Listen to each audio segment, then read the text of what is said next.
வணக்கம் ஸ்டூடெண்ட்ஸ். இன்னைய டாபிக் வந்து Newton's first law of motion.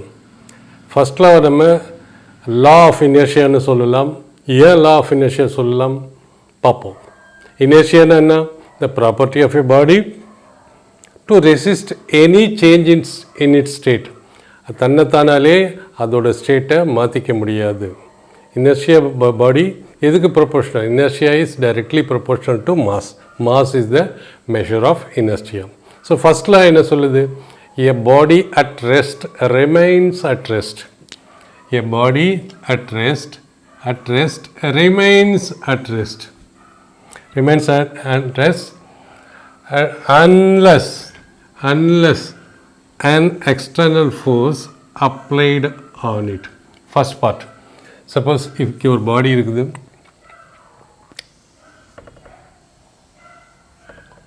இது ஒரு பாடி இருக்குது. ஸோ இந்த பாடியில் force is equal to 0. No force is applied. இது ரெஸ்ட் ஸ்டேட்டில் இருக்குது. That is velocity is equal to 0. Rest ஸ்டேட்டில் இருக்கும்போது ரெஸ்ட் ஸ்டேட்டில் தான் இருக்கும். With no outside force, a stationary object will not move. With no outside force,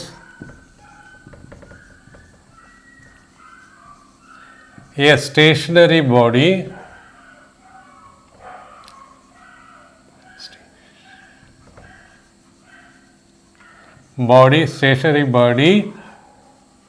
will be at rest only. It means இப்போ தலைகீழ நம்ம பார்ப்போமே. If a force is applied, the body will change its state.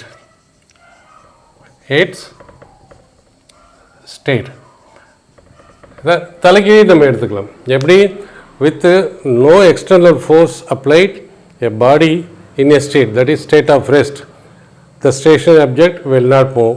First force apply பண்ணலன்னா அப்போ அது move பண்ணணும்னு என்ன பண்ணும்? A force, external force has to be applied to the body. அடுத்த செகண்ட் பார்ட் என்ன? A body at rest remains at rest, or a body in uniform motion in a straight line remains in the state of uniform motion unless a body in uniform motion in a straight line will remain in its state of uniform motion unless an external force is applied. இப்போ இங்கே பார்க்குறோம் நம்ம, suppose a body is in motion. So force என்ன? Force is equal to 0. No force is applied and the body is moving with a velocity v, uniform velocity. That is v is equal to constant in a straight line. So body is moving in a straight line, it will keep moving. Move பண்ணிகிட்டே இருக்கும். எங்கே கொஞ்ச நேரம் கழிச்சு போய் நின்றுடும் அப்படின்ற அந்த கேள்வி வரக்கூடாது. அதுக்கு நம்ம பின்னாடி வருவோம். ஏன்னா இந்த body no force is applied. Frictional force opposite டைரெக்ஷனில் ஃப்ரிக்ஷனல் ஃபோர்ஸ் கிடையாது, ஏர் ரெசிஸ்டன்ஸ் கிடையாது. இதெல்லாம் ஃபோர்ஸு இதெல்லாம் இல்லாத பட்சத்தில் இது கான்ஸ்டன்ட் வெலாசிட்டியில் மூவ் பண்ணிட்டு இருந்தால் இது கான்ஸ்டன்ட் வெலாசிட்டியில் மூவ் பண்ணி போயிட்டே இருக்கும்.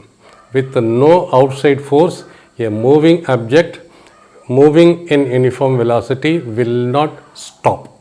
இதுதான் Newton's first law. So from first law of மோஷன்லேருந்து ஃபோர்ஸை நம்ம டிஃபைன் பண்ணலாம். எப்படி டிஃபைன் பண்ணலாம்? ஃபோர்ஸுங்கிறது ஒரு external agency or external energy ஒரு பாடி மேலே ஆக்ட் பண்ணிச்சுன்னா அந்த ஃபோர்ஸு அதோட ஸ்டேட்டை சேஞ்ச் பண்ணுது. எப்படின்னா சப்போஸ் ஃபோர்ஸு இங்கே பாடி ஃபர்ஸ்ட்டில் என்ன சொல்லுது? இது ரெஸ்ட்டில் இருக்கும், ஃபோர்ஸ் இல்லைன்னா. If force is acting on the body, இது ரெஸ்ட் ஸ்டேட்டில் இருந்ததுன்னா, ஸ்டேட் வந்து ரெஸ்ட்டில் இருந்தால் சேஞ்ச் டு மோஷன். ஸோ அதெல்லாம் என்ன சொல்லலாம்? So force is external energy when acting on a body, it changes the state of ரெஸ்ட்டை மோஷனுக்கு கன்வெர்ட் பண்ணுது. அல்லது சப்போஸ் இந்த பாடி ஒரு பாடி நல்ல மோஷனில் இருக்குது, so force is acting, force வந்து இந்த டைரெக்ஷன் ஆக்ட் பண்ணும், அப்போ ஸ்டாப் பண்ண முடியும். இதே it is in motion, uniform motion. Uniform motion இருக்கும்போது அந்த யூனிஃபார்ம் மோஷன் ஸ்டேட்லேருந்து ரெஸ்ட் ஸ்டேட்டுக்கு, ஸோ ஃபோர்ஸ் ஆக்ட் பண்ண ரெஸ்ட் ஸ்டேட்டுக்கு கொண்டு வர முடியும். அல்லது சப்போஸ் ஃபோர்ஸ் இது நம்ம பார்த்துருவோம், ஃபோர்ஸ் மேபி ஃபோர்ஸ் என்ன இருக்கலாம், ஒன்று புஷ் பண்ணலாம் அல்லது புல்லாக இருக்கலாம். ஃபோர்ஸுங்கிறது எய்தன் இதில் வந்து புஷ்ஷு, இதில் வந்து புஷ்ஷு, இதுலேயும் புஷ்ஷு. புல்லுன்னா என்ன எப்படி இருக்கும், we can pull it. So force is either push or pull. So force வந்து புஷ்ஷாக இருந்தாலும் சரி புல்லாக இருந்தாலும் சரி, அது பாடி ரெஸ்ட்டில் இருந்தால் மோஷனும் கொண்டு வரும், பாடி யூனிஃபார்ம் மோஷனில் இருந்தால் அது ரெஸ்ட்டுக்கு கொண்டு வரும், பாடியோட டைரெக்ஷனையும் சேஞ்ச் பண்ணணும். சப்போஸ் ஒரு பாடி மூவ் பண்ணி ஃபுட்பால் வரும்போது இப்படி வரும்போது நம்ம எப்படி உதச்சோம்னா இந்த பக்கம் அதோட டைரெக்ஷன் மூவ் ஆகுது இல்லையா, அதேமாரி சேஞ்ச் ஆஃப் ஸ்டேட் எதை வச்சு சேஞ்ச் ஆஃப் ஸ்டேட் நம்ம அப்ளைன் பண்ண முடியும், பை அன்பேலன்ஸ்ட் ஃபோர்ஸ். பேலன்ஸ் ஃபோர்ஸால் நம்ம ஸ்டேட்டை சேஞ்ச் பண்ண முடியாது. ஏன்னா பேலன்ஸ் ஃபோர்ஸில் என்ன வரும், பேலன்ஸ் ஃபோர்ஸ்னால் இங்கே ஒரு ஃபோர்ஸு இங்கே ஒரு ஃபோர்ஸு, இது 5 நியூட்டன், இது 5 நியூட்டன். ஸோ இந்த ஃபோர்ஸ் நெட் எஃப் நெட் என்ன வரும், F net is equal to இந்த பக்கம் ப்ளஸ் இந்த பக்கம் minus, 5 minus 5 is equal to 0. So 5 minus 5 0. So F net is equal to 0. It means body state rest state la rest state la irukku, ena no force is acting. Force act பண்ணல body rest state la இருக்கும், rest la rest state la இருக்கும், motion state la by this is by balanced force. Balanced force. Unbalanced force தான். Unbalanced இங்கே 10 Newton கொடுக்குறோம், நம்ம இங்கே 8 newton கொடுக்குறோம். So body will move in the direction 10 minus 8, that is 2 newton ஃபோர்ஸஸை move பண்ணுவோம். இது அன்பேலன்ஸ், ஏன்னா ஈக்குவல் அமௌண்ட் ஆஃப் ஃபோர்ஸை நம்ம அப்ளை பண்ணலாம் both the side of the body. இப்போ யூக்லிபிரியத்தை பற்றி பார்ப்போம். யூக்லிபிரியம்ங்கிறது அடிக்கடி கன்ஃபியூஸ் பண்ணும். ஒரு பாடியில் செவரல் ஃபோர்ஸே ஆக்ட் பண்ணல. சப்போஸ் இங்கே ஒரு பாடி இருக்குது, அதில் ஃபோர்ஸ் ஆக்டே பண்ணலன்னு வச்சுக்கோம். So it will be in rest. இந்த ரெஸ்ட்டை இது என்ன சொல்லுவோம், ஸ்டாட்டிக்காக இருக்குது, பாடி ரெஸ்ட்டில் இருக்குது, ஃபோர்ஸை ஆக்ட் பண்ணலனாலும் அது ரெஸ்ட்டில் தான் இருக்குது. ஸோ ஃபோர்ஸ் ஆக்ட் பண்ணதுனால ரெஸ்ட்டில் இருக்குது. பாடி ரெஸ்ட்டில் இருக்குதுன்னா ரெஸ்ட்டில் இருக்கிற பாடி ரெஸ்ட்டில் இருந்தால் அதை ஸ்டாட்டிக் ஈக்லிபிரியம்னு சொல்லுவோம்.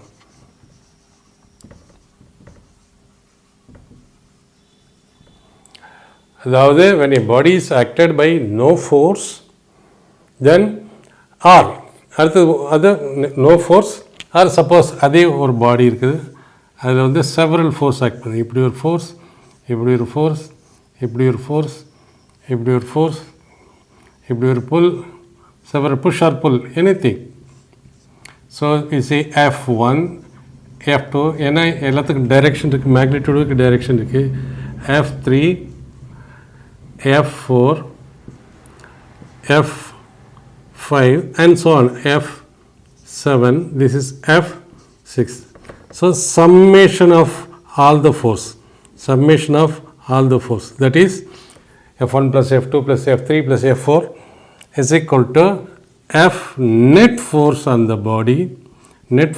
the body of mass m is equal to 0. இப்படி இருக்கலாம், ஃபோர்ஸை ஆக்ட் பண்ணாமல் இருக்கலாம், பல ஃபோர்ஸ் ஆக்ட் பண்ணி அதோட வெக்டர் சம் 0வாக இருந்ததுன்னா நோ ஃபோர்ஸுக்கு தான் அர்த்தம்.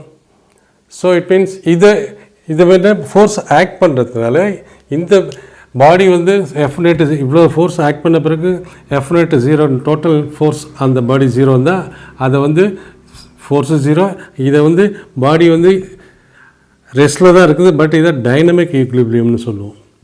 Dynamic equilibrium.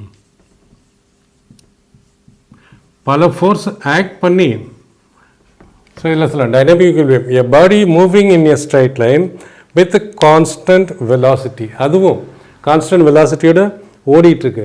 கான்ஸ்டன்ட் வெலாசிட்டி இந்த இடத்துலையும் சேம், இந்த இடத்துலையும் சேம். பல ஃபோர்ஸ் இதில் ஆக்ட் பண்ணுறது. இப்போ நெட் ஃபோர்ஸ் அதில் 0வாக இருந்ததுன்னா பாடி சேம் வெலாசிட்டியில் தான் மூவ் பண்ணணும். இங்கேயும் அதேமாரி same net, that is vector sum of all the forces acting on the body moving with the constant velocity. இப்போ கான்ஸ்டன்ட் வெலாசிட்டியில் மூவ் பண்ணுது பாடி, கான்ஸ்டன்ட் வெலாசிட்டியில் மூவ் பண்ணுது. ஸோ அதுலேயும் கான்ஸ்டன்ட் வெலாசிட்டியில் மூவ் பண்ணுது.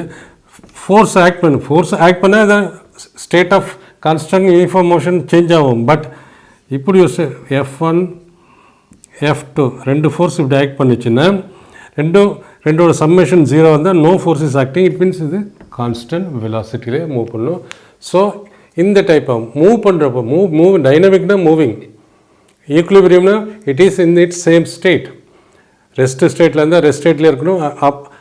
பல ஃபோர்ஸ் ஆக்ட் பண்ண பிறகு ரெஸ்ட்டில் இருக்குன்னா அது வந்து ஸ்டாட்டிக் ஈக்குலிபிரியம். பல ஃபோர்ஸ் ஒரு பாடி மூவ் பண்ணிகிட்டே இருக்குது, அது மேலே பல ஃபோர்ஸ் ஆக்ட் பண்ணுது.